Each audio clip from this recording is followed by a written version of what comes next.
Tonight, I'm very excited to welcome Premal Dharia, James Forman Jr., Maria Hawilo, to talk about their new book, Dismantling Mass Incarceration, A Handbook for Change, a book which offers a forum for discussions and disagreements about how to best confront the harms of mass incarceration.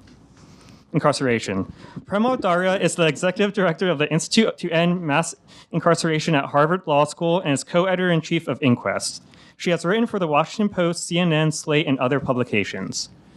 James Forman Jr. is a professor of law at Yale Law School. He has written for the New York Times, The Atlantic, numerous law reviews, and other publications. A former clerk for the Supreme Court Justice Sandra Day O'Connor, he has spent 6 years as a public defender in Washington, D.C. Maria Hawilo is a distinguished professor in residence at the Loyola University Law School, Chicago. She has written for The Appeal and Justice Watch and other publications. All three editors are former public defenders. They will be in conversation with Clint Smith. Clint is a staff writer at The Atlantic. He's the author of the narrative nonfiction book, How the Word Is Passed, A Reckoning with the History of Slavery Across America, which was a #1 New York Times bestseller, and the poetry collections Countenance Ascent, which won the 2017 Literary Award for Best Poetry Book from the Black Caucus of the American Library Association, and was a finalist for the NAACP Image Award, and most recently, Above Ground. Please join me in welcoming them all to Politics and Prose.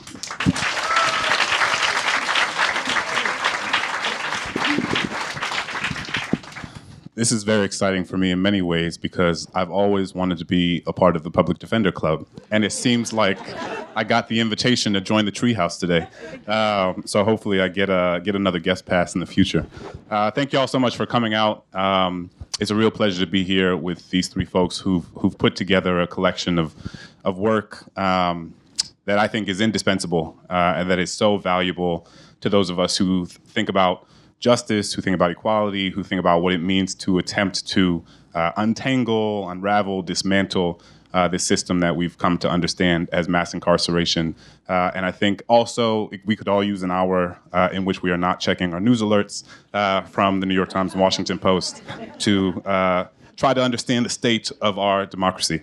So I just want to hop right in. I know we have limited time. I would love to hear, first and foremost, how you all came up with the idea for the book, and then also how your backgrounds as public defenders shaped the framework that you used to construct the concept. Let's go. Okay. I think we all came to this idea from different places. I came to it when I first started teaching a seminar on mass incarceration. And as I was putting together class readings for my students, I thought, my gosh, there are hundreds of thousands of articles written about mass incarcerations, incredible books, but I can't assign all of that to the students. And I really wanted to understand what were the causes and what were the consequences. And so that's when I first started to think about, well, what if there was one resource that not only talked about what it is we're experiencing, but also how to resolve it? Because inevitably, as I was teaching this seminar, students were asking, well, okay, you've highlighted all the causes, and I think we understand some of it, but what can we do about this? And so that's sort of, for me, the genesis of this book. And I'll just say that, as you heard, the three of us were public defenders, and being a public defender involves many, many different types of work, but inherently it involves meeting real people who are experiencing potentially the worst thing they've ever experienced in their lives, and walking through that alongside them and learning about them and learning about what it means to them that they're experiencing this thing. It's a very human experience. It's a very intimate experience, and it's a very painful experience.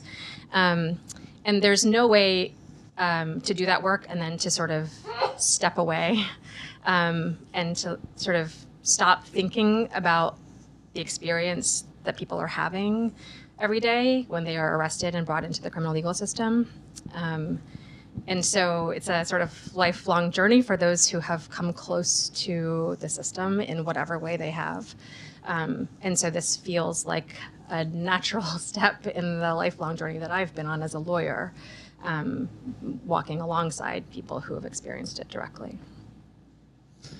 Yeah, before I answer that question, I do just want to say how much of a privilege, Clint, it is to be in this conversation with you. And I know that, Clint's work is very well known. You heard his book was a #1 New York Times bestseller. So if there is anybody that has not read How the Word Is Passed or has not read Clint's poetry books, I'm quite confident that even though we're doing this book signing tonight, I think Politics and Prose has some copies of his books as well here, and I would really encourage you all to take a look at those and purchase those. And you might even get lucky and get a signature. I can't promise that, but really, your work has been so important to me over the years, and so I just appreciate you coming out and doing this, especially. You have young kids, and that's no small matter to be away from them.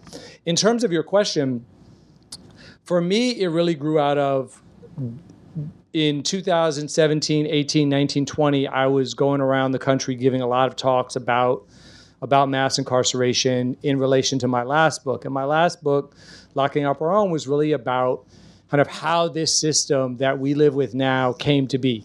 And it was about the history of it, and then it was about the impact that it had.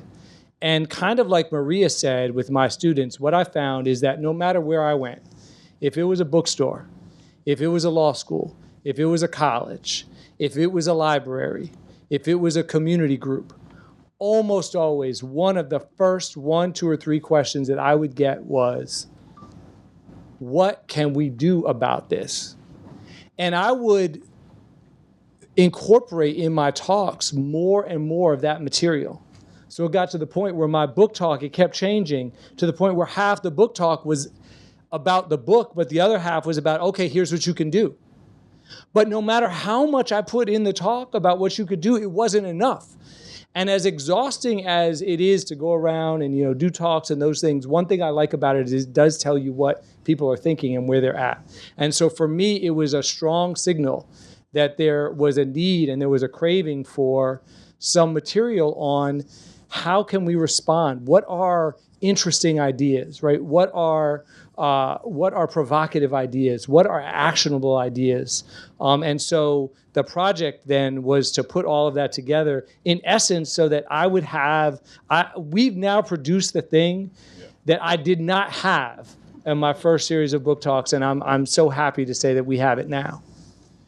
And one of the things that I really loved about the book is that it is incorporating such a wide array of ideas, concepts, perspectives, interventions in terms of how different people across the ideological spectrum, not all the way across, but like decently across, conceive of what the most effective interventions are in terms of reducing mass incarceration. And within that, one of the things that you all are clear on is that one of the first things you say in the introduction is that the system of mass incarceration is not actually a system, right? It's not a sort of singular entity.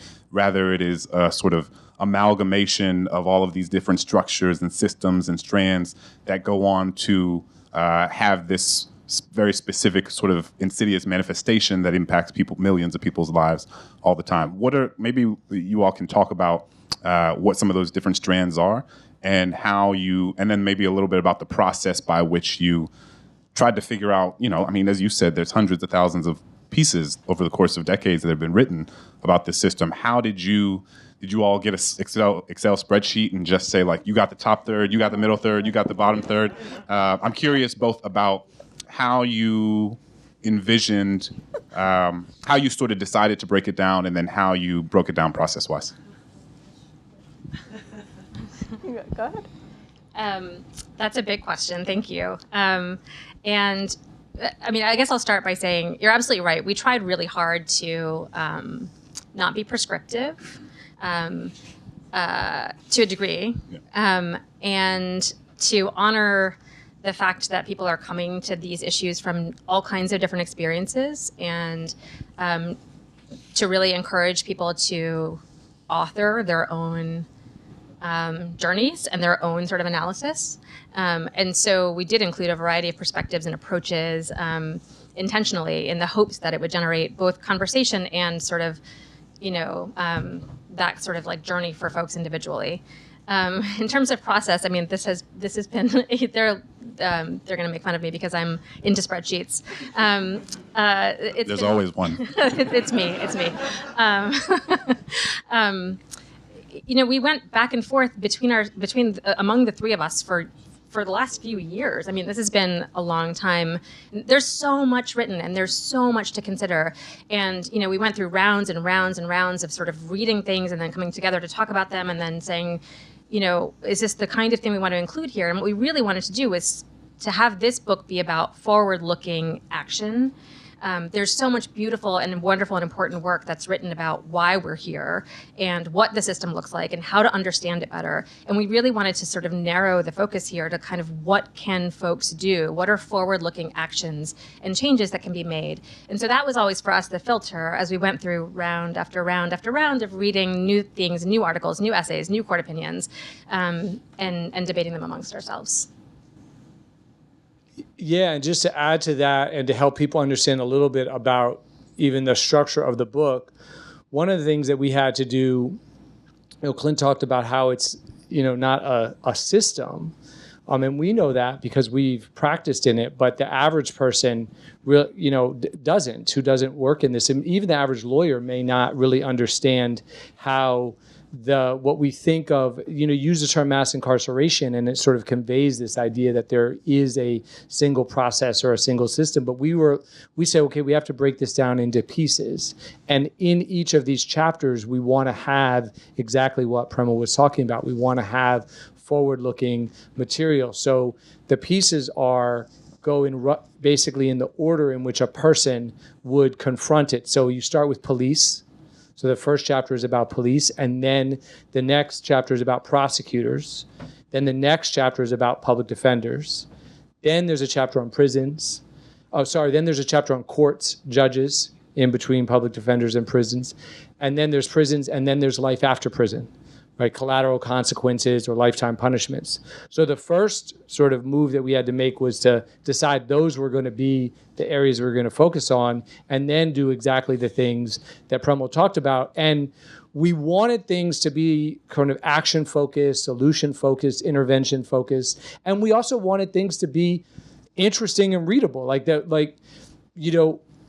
You want something that when the person starts reading it, they want to keep reading it. So I'll just say that an example that I used to hold up in our conversations about the kind of thing that we wanted to include was your article.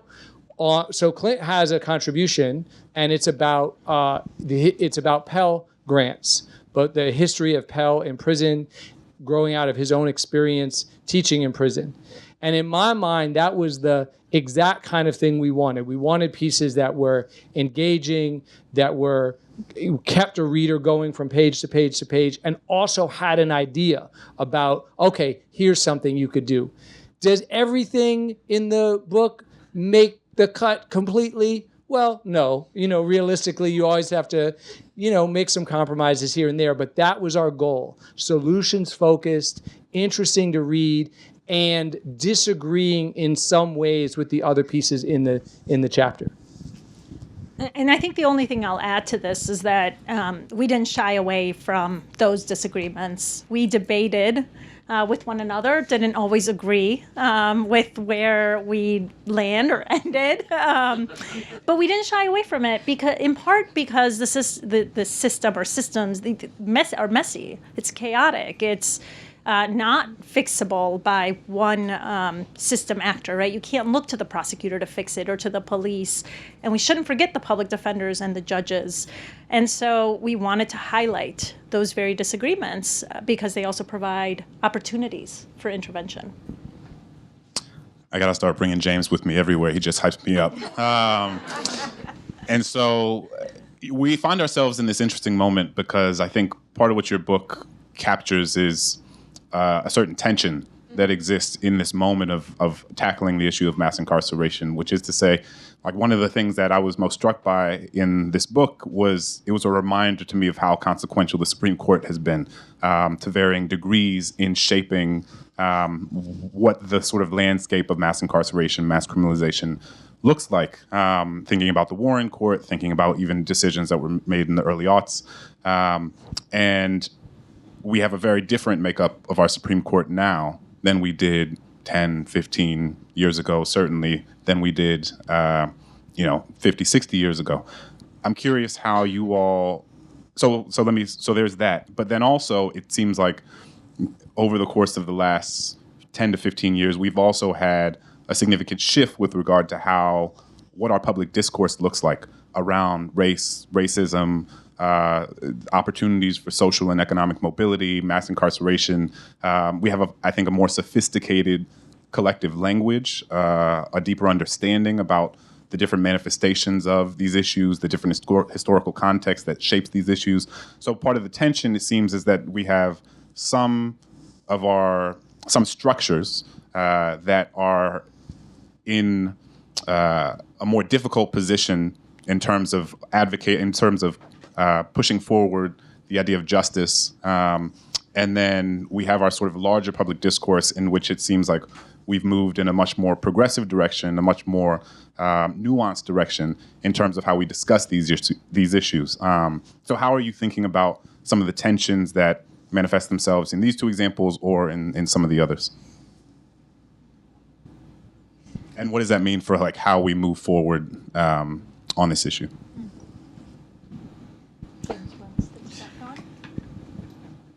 I mean, I think one of the things that we have all noted is there has been a massive shift in the conversation, right? We were all public defenders. We all arrived at, I came first to the public defender service. And so I know, it's funny. I agree. In the early 90s. And at the time that I started, I started a year after the Department of Justice issued a report called The Case for More Incarceration, right? And this is a decade where, laws are being passed to transfer more and more kids to adult court, where the death penalty was being expanded, and where the Democrats were trying to outflank the Republicans on the right on crime, right? And so now, today, the discourse really has changed in a lot of ways, and there's a movement behind that discourse, right? It's discourse, but it's also activism and organizing and people on the ground resisting this system. And you just can't, you don't see policy programs today that are quite like the ones that you saw in the 90s. And that's proof of the effect of that change in the conversation, right? And at the same time, what we also know is that the day-to-day reality of what's happening in individual jails and prison cells and parole offices and courtrooms, that hasn't changed as much as the conversation about the system has. And so one of the things that we were really trying to wrestle with is how to acknowledge that, progress, if you will, right? How to acknowledge that change in that conversation and to use that progress as a way of spurring further action, right? The book is intended fundamentally to be hopeful. So we're trying to say to people, look at what has happened. Look at how the conversation has changed. Look at the progress that has been made. Look at the new initiatives that exist today to replace police with counselors and mental health workers, things that were just unimaginable 20 or 30 years ago. People would have laughed at you. And at the same time, be true to what Premal talked about at the very beginning, which is the incredible harm, right, and the damage that is still being done every day in our names with our tax dollars.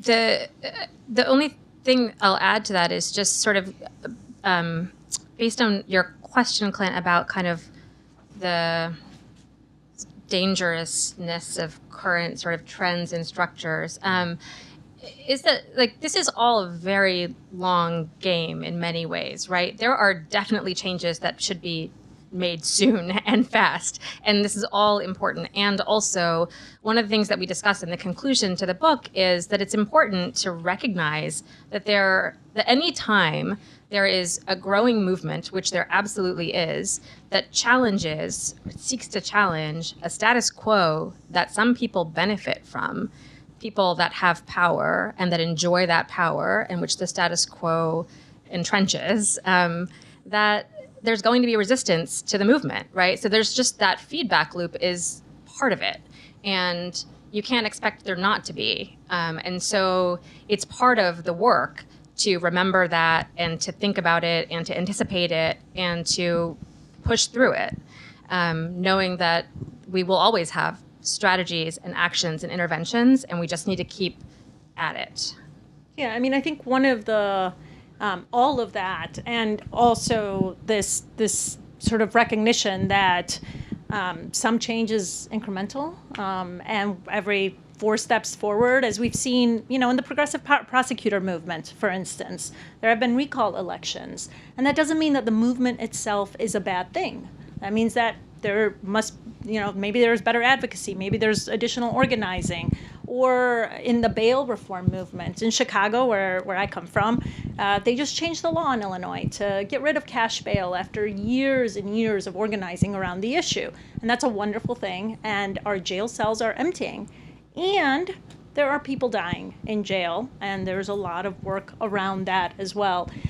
So I think, for me at least, the purpose of this book, the purpose of our debates is both, and I think of my students when I think of this, is to highlight what is possible, to uplift the court opinions where judges are really reckoning with our past and the racism that is part of the system, and to also understand that it doesn't go away with one action or one actor.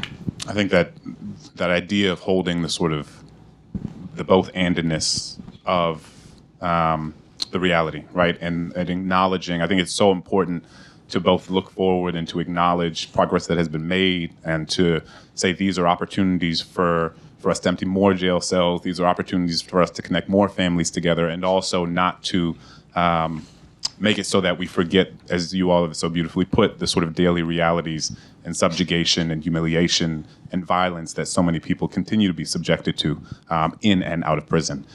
There's so many beautifully written, compelling, interesting pieces in here. I'd love to hear from each of you just one piece from the anthology that maybe surprised you, that challenged you, that was particularly compelling, particularly interesting.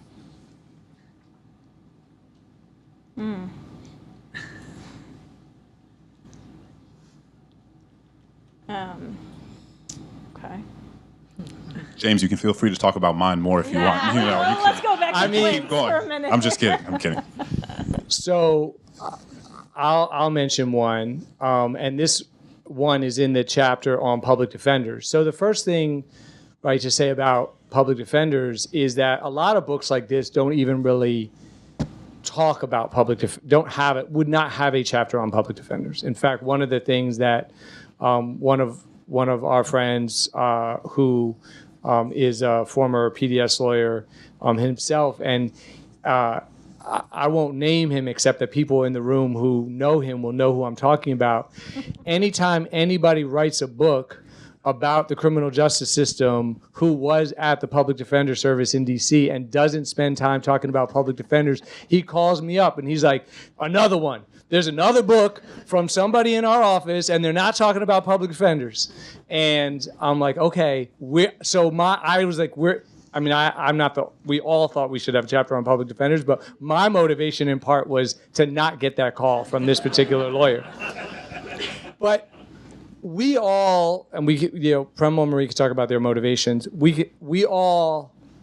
I became a public defender because I viewed it as the civil rights work of my generation. My parents were in SNCC, the Student Nonviolent Coordinating Committee. They were civil rights workers, and I knew I wanted to work in that space. And graduating from law school, I saw the criminal legal system or criminal justice system as a place my generation's civil rights struggle. And I believe from the day I got there to the day that I left to today that that's right. And that was the right thing to do. And the only thing that I regret is that I wasn't at the office for longer. However, in the book, we have readings from authors, including one from a public defender named Matthew Caldwell, who make the argument that public defenders, while they can do some good in an individual case, never will be part of the movement to abolish this system, because public defenders also legitimate the system. Public defenders give a veneer of respectability to this system. Public defenders convey to the larger world that the largest prison system in the history of the universe, well, it must be okay because we gave those people lawyers. And that I found that essay by Matthew Caldwell, which was initially published in Inquest, the journal that Premal edits, to me that was the most challenging piece. I still think he's wrong, but I wrestle with it every night. I'll talk about the prisons chapter. And the reason I'll talk about that is because one of the things about this book for me that feels the most important and most valuable as a contribution is that it's focused on, there's a lot of work to do, right? There's a lot of work to do to take apart mass incarceration. There's a lot of work to build the new kind of future that we all want, right? One where people feel safe without mass incarceration, all of that. The one where communities take care of each other. And there's a dismantling of the machinery that exists now, the literal bricks of the system that we have now that hurts people. The dismantling of the machinery that hurts people is a whole project unto itself. And that's where I think this book makes a very, very valuable contribution in terms of the essays that touch on the different components of those bricks and those machines, right? The police, the prosecutors. And so in the prisons chapter, there's a piece by Piper French called A Future for Susanville. And it's about the organizing effort to close a prison in Susanville in California. And it's a beautiful piece because it doesn't just sort of, it's very nuanced, right? It goes into the ups and downs of what it means to organize in a small town where you want a prison to be closed. And there are complicated questions of economy and jobs and what it means for a town's identity. And all kinds of things around those questions that aren't really about mass incarceration in some way, but are fundamental to how we got here. And so it's a really powerful piece because it sort of gets under the surface of what we're trying to do when we say, we need to stop building prisons. James was talking about when he started at PDS and how there was sort of the case for more incarceration. And it was a few decades ago that there was a real big boom in the building of the actual prisons, right? And where we are now cyclically is at the phase where those buildings are starting to age, right? They're getting new attention in many, many places because they're old. And so there's questions of, do we revamp this building? Do we shut down this building? Do we build a new building? And those are going to be questions that we're continuing to face in the coming years, and it's because of the cyclical nature of physical infrastructure. And so those questions, for me, are really urgent and pressing. The questions of what we do and how do we go about closing the physical infrastructure of the prisons that incarcerate people right now. And I think for me, and I'll talk about policing, the chapter that starts us off, the very first piece is probably the piece that both challenged me and one of my favorite pieces. It's a piece by Derica Purnell. And it comes in the aftermath of, the largest protests that we have seen after the murder of George Floyd. And in it, she challenges us, the readers, she challenges herself, and asks us all sort of the question that's asked in the book over and over. Look, we have police, and we know the history of policing, but what is it that we need the police for? What are they doing? Have you confronted that question, you reader? Because where I grew up and the way I grew up, here are the things that police did to us, the harmful things and the not helpful things. And I think that sets up the rest of the book. And that is, even if you end up deciding, well, we do need police in some form or another, but what do we need them to do? And that's what we keep asking ourselves. Should they be solving violent crime? And if so, are we successful at getting them to do that? Should they be focused on helping people or citizen building? And if so, are we successful? And I think Derica's piece sort of challenges us to ask over and over, what is it that we have these people doing? And are they succeeding in that? And if not, what should we do about it? I want to lean into that a little more because I think it's one of the sometimes implicit, sometimes explicit wrestlings that is present in the book. This sort of, abolition versus reform, or abolition and reform, or can reform fit within an abolitionist praxis? And I'm curious to hear how you all think, after having read such a vast scope of work, that is from people who have oftentimes the same end goal, but very different conceptions of what it means to get there, how you sort of make sense of the relationship between abolition and reform, and even if that language is adequate in trying to capture what some of these writers are trying to outline.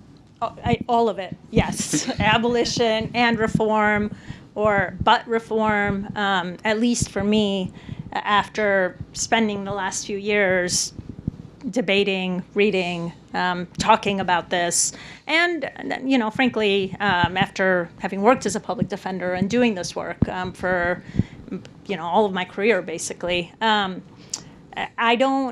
think where I come down is the pieces may be in tension with one another, and there's a great debate that's going on, but the debate is necessary because every community sort of needs to figure out what that community needs.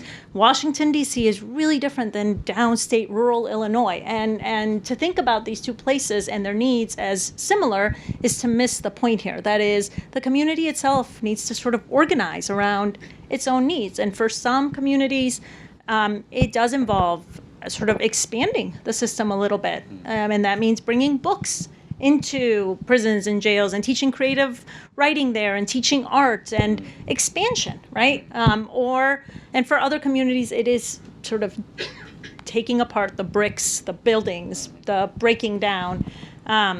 So I think it just, for me at least, they're in tension with one another for sure. The through line for me is sort of figuring out what that jurisdiction, what that community, what that group of people, from the bottom up, not the top down, think is necessary to make this change happen, and for all of us, impacted and non-impacted, to care about it ultimately.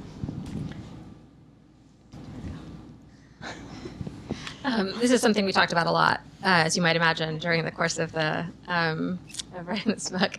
And even today, I don't think that all of us, the three of us, are in the same place on a lot of this, right? And that's sort of the point of the book in some ways, right? Like, is that what we hope people do is develop an analysis, is to read the different approaches and different ideas and to determine for themselves what feels like the right approach. So I could sit up here and tell you what I think all day long, but that's not really the goal of the book. The goal is for people to decide for themselves. And so we didn't want to be prescriptive in that way, and wanted to make sure that there was space for people from all different experiences and with all different approaches to be able to do that. And we want people to be empowered to move forward. The other thing I'll say is that, one of the frameworks that we discuss in the book, I think it's in the conclusion, is around different kinds of reforms. And we offer the framework that the critical resistance came up with, many years ago, and abolitionist organizers have been using for many years, which is of reformist reforms and non-reformist reforms, which is a mouthful. But basically, the idea is, does this reform entrench the status quo in the long term? Does it leave space, even if it feels small today, like it's one small step in a bigger project, or like it's doing one thing in one place? Does it leave space for longer term, bigger change, or does it get in the way of that longer term, bigger change? And I think if we're thinking about any kind of reform with that lens or something along the lines of that lens, that can be really helpful no matter what it is that you're grappling with in terms of the action that you might take in thinking about the long term. Yeah, and the only thing that I would add, in agreeing with Maria and Premal 100%, but I would add that, as Maria was saying, my man. Sorry.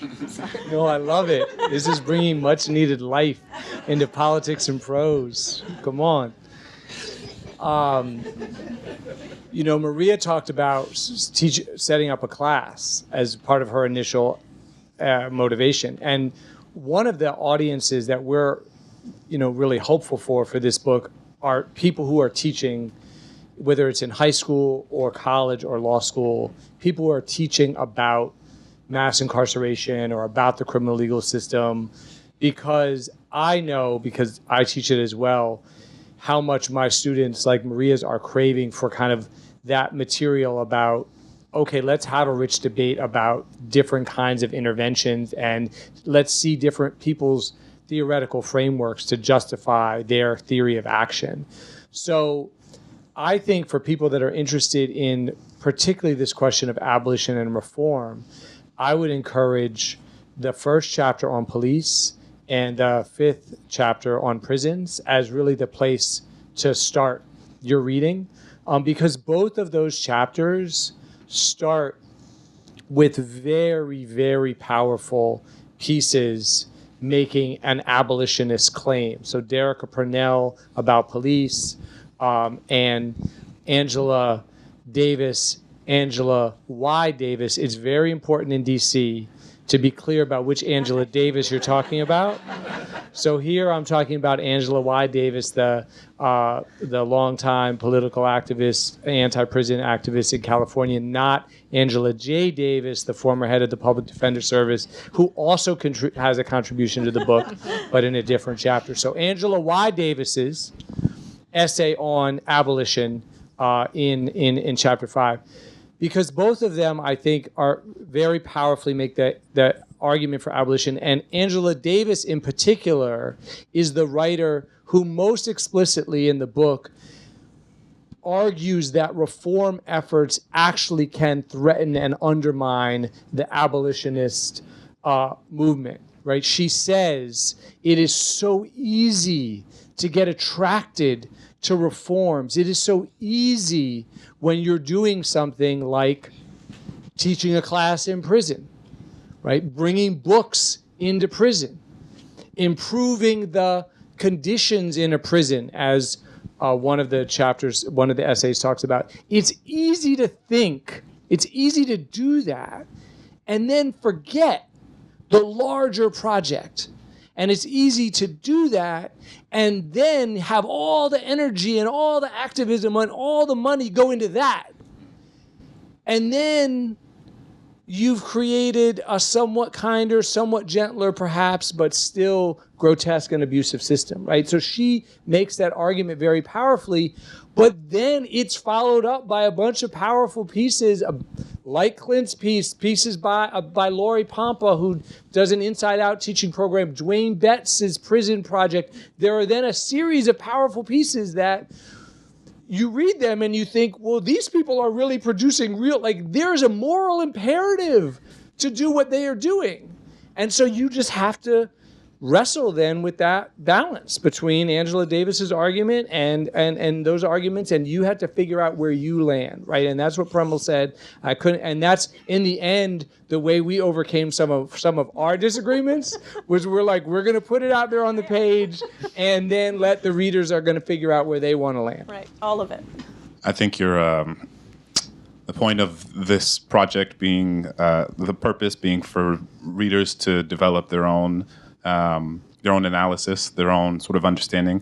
As someone who's read the book now, I also want to say that it's interesting to begin the book, with one frame, and then you end the book.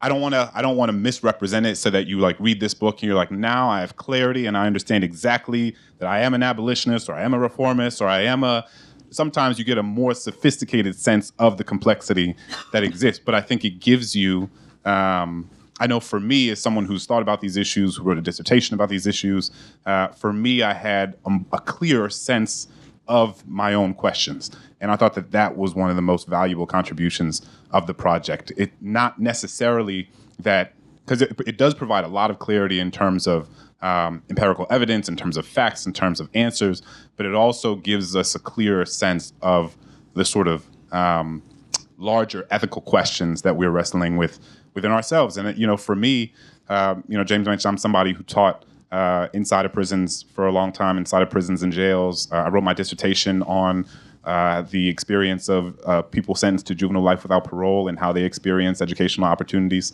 And it has been, even, to the point of Angela Davis's essay, that's something that I've wrestled with, right? Is my sense of my own intervention misrepresenting, am I doing more harm than good? Am I contributing to the sort of this sense that now people in prison are getting good education, so it's not that bad. And so again, it's this sort of both-andedness that we've talked about. How does one not forget and how does one take seriously the very real harm, the very real deprivation that millions of people right now are experiencing in prisons and jails, who need better food, who need better health care, who need better education, who need these interventions within the system. And what does it mean to do that without more deeply entrenching the system or expanding the system or giving the system more power? And I think that so many of the essays in this collection just, again, gave me a clearer sense of what the stakes were, of what the bigger questions were. And in that way, I am incredibly grateful for it. We only have about 10 minutes left, but I have so many more questions, and I want to give folks in the audience a chance to ask their own questions. If you have a question, there's a microphone here. I've been instructed that we have to end exactly at 8 o'clock, so I know you want to come up and give your testimonial and say, this is how all three of you have changed my life. I'm your biggest fan. I became a public defender because I saw you give a talk when I was 2.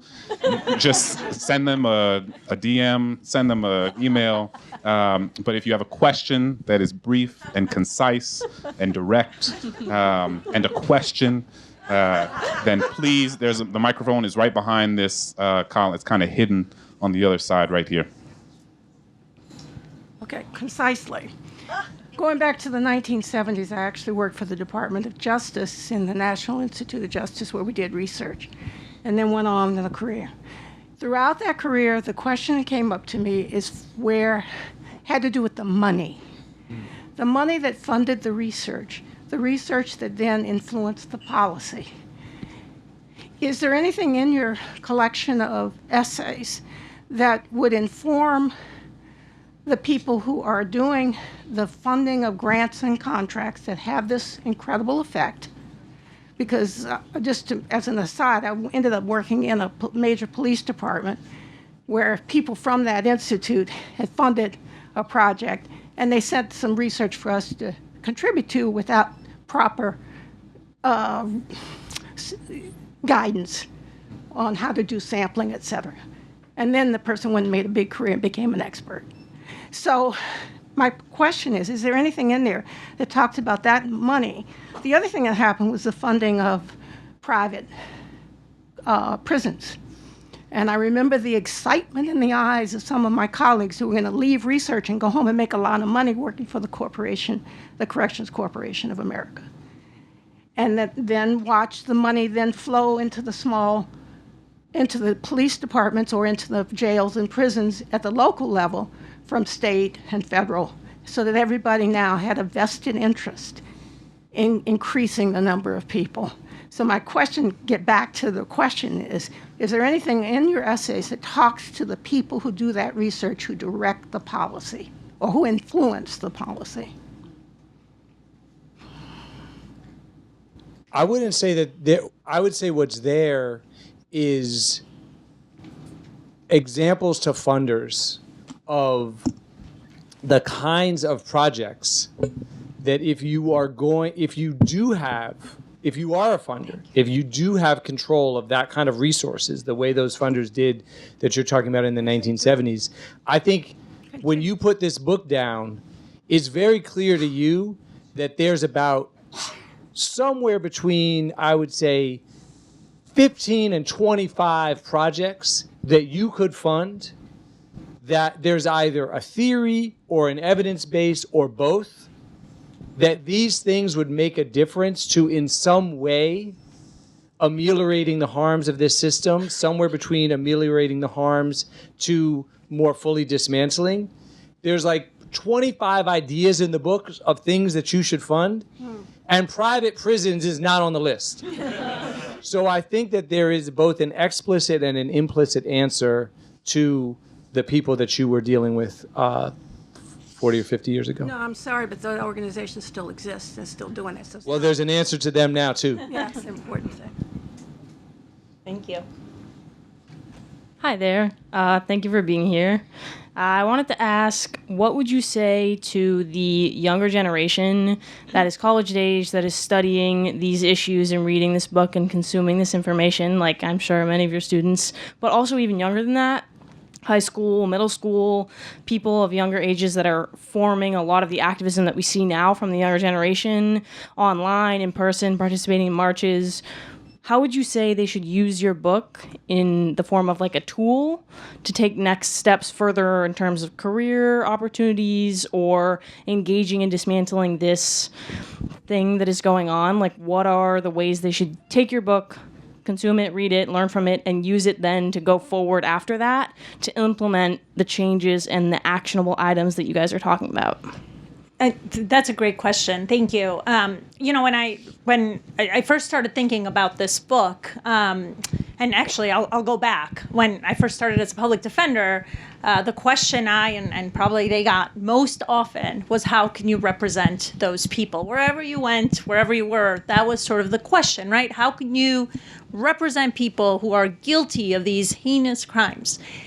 Years later, as I started teaching, not just in law school, but also sometimes I'd go teach in a couple of high school classes or do like a street law thing. The question I got more often than not was, how could you have worked in a system that is that broken?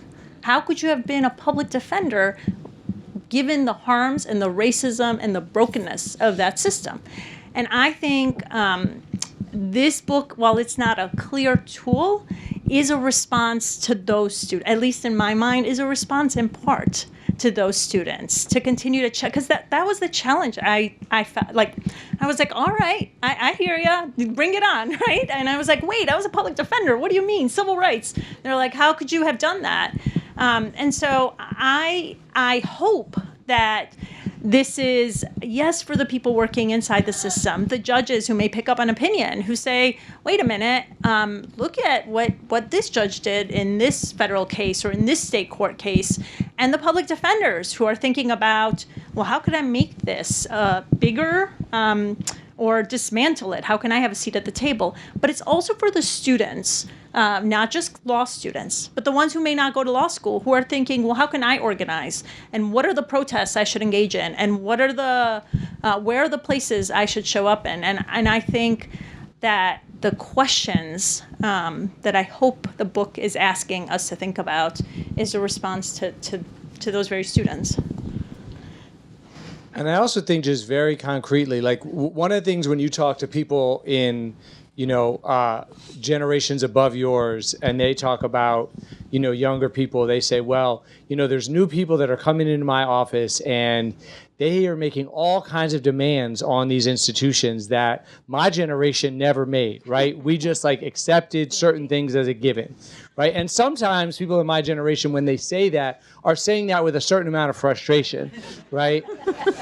But right, this is just a true fact about your generation. And so then the question, though, is there are some really concrete examples of things that you could just say, well, I'm going to make the following demand of my employer. So, for example, in the last chapter on life after prison or lifetime consequences, we talk about the impact that having a criminal conviction and having been to prison, or even a conviction with not having been to prison, has on the chances of you being able to live a good life after prison.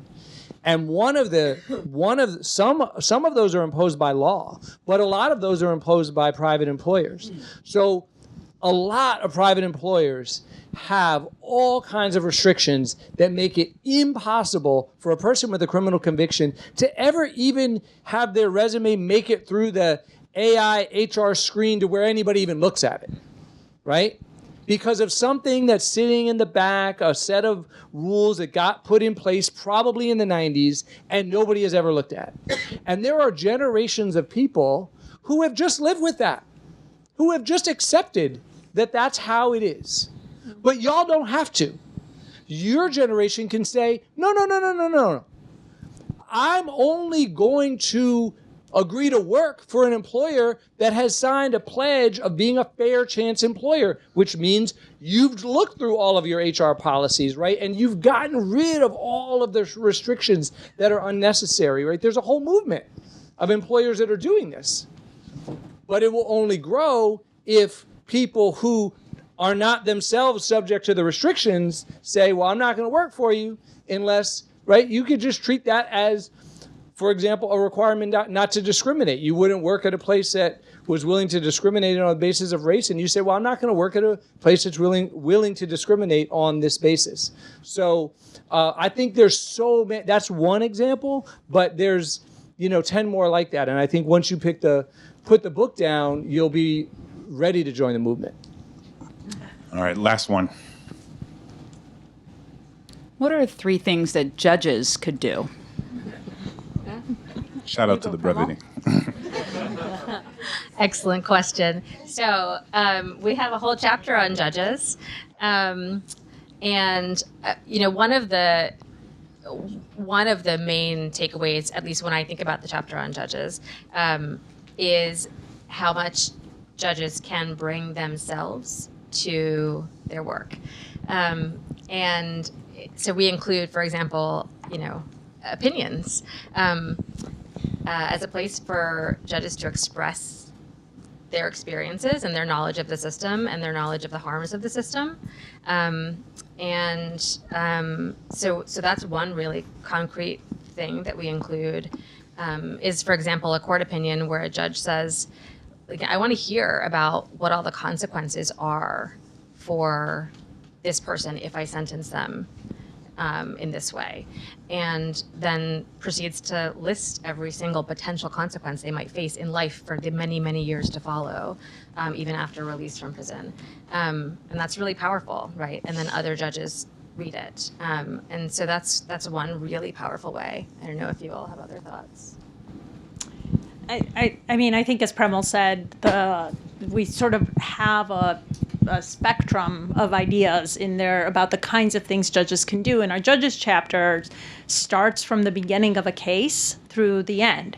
And so some of it seems, maybe it's not a significant change. It's not sentencing. When we think of judges, we think of sentencing, right? But what about during voir dire? What about during jury selection? What are the kinds of questions that are being asked? Are we really paying attention to the strikes that are happening? And all the way through, what about the stops in a case? How many suppression motions are being granted? and what is really being uncovered about racial bias, and how is that being uncovered.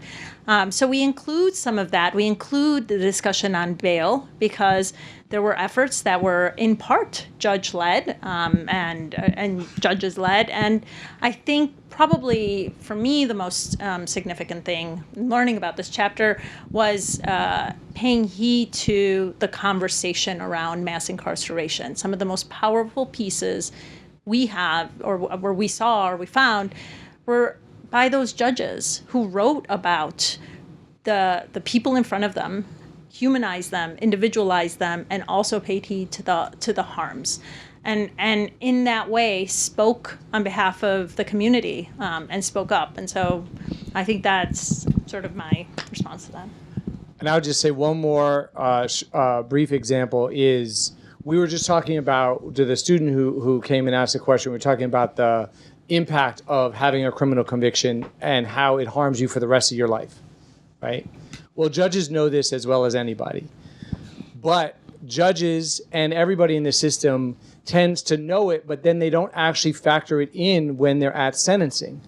So one of the opinions that we have in the book is by a judge who asked both sides, the prosecution and the defense, to brief every possible collateral consequence, right? Which just means a consequence that comes after the conviction. So you can't get a student loan, you can't get housing, you can't get a job, you can't get certified to be a nurse or a teacher, right? They will list every single one. And both sides did it. And there was a very long list. And the judge cataloged the whole list. And he said, this woman that I'm about to sentence, because of the fact of her conviction, is going to have to suffer these consequences for anywhere from 1 year in some cases to the rest of her life. As a result, weighing the heaviness of that as punishment, I am not going to impose an additional prison sentence. I'm going to impose probation, but it's not a slap on the wrist because I have just told you, I have just laid out the heavy series of lifetime punishments that you are going to suffer just because of your conviction. So that's just an example of a very concrete thing that a judge could do at sentencing, which acknowledges the real world that they're a part of, but doesn't do what a lot of people in this system do, which is they acknowledge the unfairness, but then they don't actually apply it to their work. They're like, yeah, this system is terrible and it's racist and it's brutal, but like I'm going to keep doing the same thing I've ever been doing. And this judge is like, okay, no, I'm going to change my practice in light of all of these harms. Wait, and I want to say one more thing. Then I really will stop. But here's one of the things that before someone becomes a judge in most of this country, they have to run to become a judge. I know we're in D.C., but a lot of people, judges are elected in many states. And one of the things we talk about is paying attention to our local elections. I know we're paying attention to a different election right now, but paying attention to our local elections, just like the progressive prosecutor movement. There's a movement to elect progressive judges. And by that, at least for me, I mean people who are centering the conversation of the system and the harms of the system and are running on that platform. And I think, that is something concrete and also something that, we haven't talked about as much in this conversation. I want to say one thing before we depart. Please don't be the person that comes to the book talk and doesn't buy the book. So please, inflation's going down. You have more opportunity. Cheese and yogurt are cheaper. Please use some of that to buy the book, get it signed. It's such an invaluable collection, such an incredible tool. Please give a rousing round of applause to our authors.